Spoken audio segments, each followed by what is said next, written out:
For millions of years, our ancestors were silent. They hunted, they gathered, they raised children, with grunts, gestures, and simple cries but no real words. And then, somewhere in that long silence, one of them made a sound that meant something. It changed the fate of the entire planet. But how, and why, did we start to talk? It turns out this is one of the hardest questions in all of science. Because language may be the most powerful thing our species ever invented, and we have almost no idea how it began. Here's the first problem. Words don't fossilize. We can dig up a skull, a tool, a footprint, but a sentence spoken 50,000 years ago left absolutely nothing behind. No recording, no trace. So scientists have to be detectives with almost no evidence. They study bones for hints of a voice box. They study genes. They watch how brand new languages are born today. And from these scraps, they try to reconstruct the birth of the very thing that makes us human. It's so difficult that researchers openly call the origin of language the hardest problem in all of science. So let's start with a simpler question. What actually makes human talk so special in the first place? Because plenty of animals make sounds. A monkey screams a specific alarm call for eagle and a different one for snake. Bees dance directions to flowers. Animals communicate all the time. But none of them can do what you're doing right now. Take a small handful of sounds and combine them into an endless number of brand new meanings. You have never heard this exact sentence before, yet you understand it perfectly. No animal call can do that. And here's the real magic. You can talk about what isn't here, the past, the future, a place you've never been, a thing that doesn't even exist. A monkey can only scream about the danger in front of it. You can describe a dragon, because speech isn't free. To make the huge range of sounds that language needs, the human voice box dropped low down into the throat, far lower than in any other ape. That low voice box gave us an incredible range of sounds, especially vowels. But it came with a hidden, deadly cost. Because of it, your airway and your food pipe now cross, which means a human can choke to death on a piece of food. Almost no other animal can. Think about that. Evolution accepted a risk that could kill us just to let us speak. That tells you how unbelievably valuable talking must have been.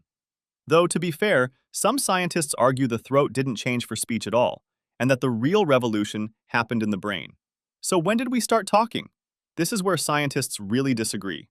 Our species has existed for about 300,000 years, but we probably weren't chatting away from day one. One camp says language crept in slowly, over hundreds of thousands of years, getting richer bit by bit.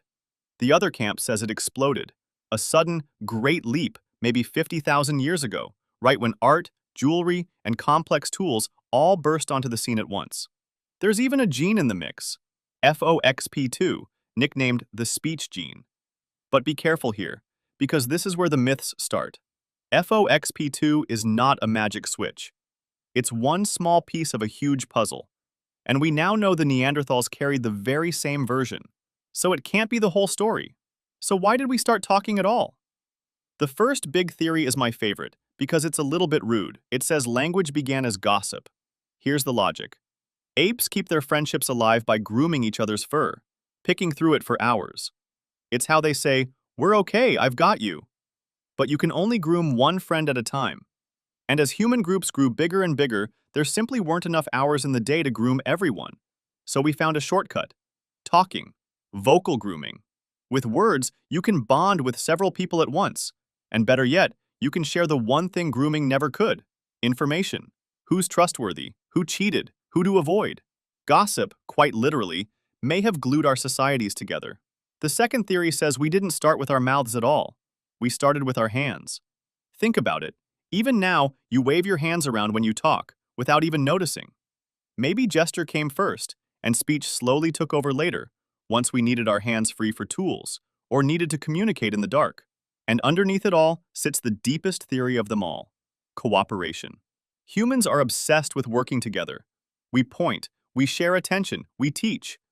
To pass on a complex tool, to plan a hunt, to coordinate a whole group, you need to get the idea out of your head and into someone else's. Language may be the tool we built to do exactly that.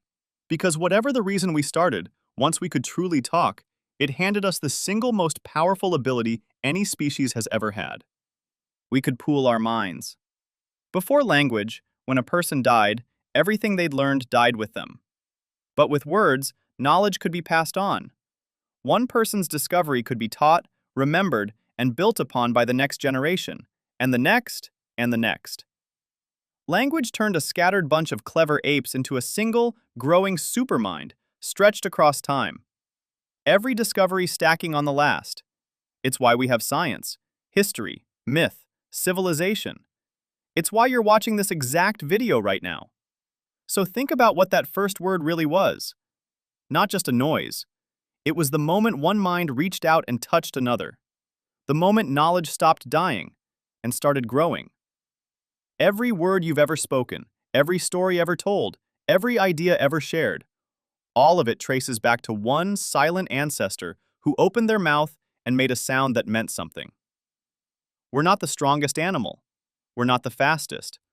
We're the one that learned how to put the inside of one mind into another. That's the real superpower. And it's the reason you're not still sitting in silence, in the dark.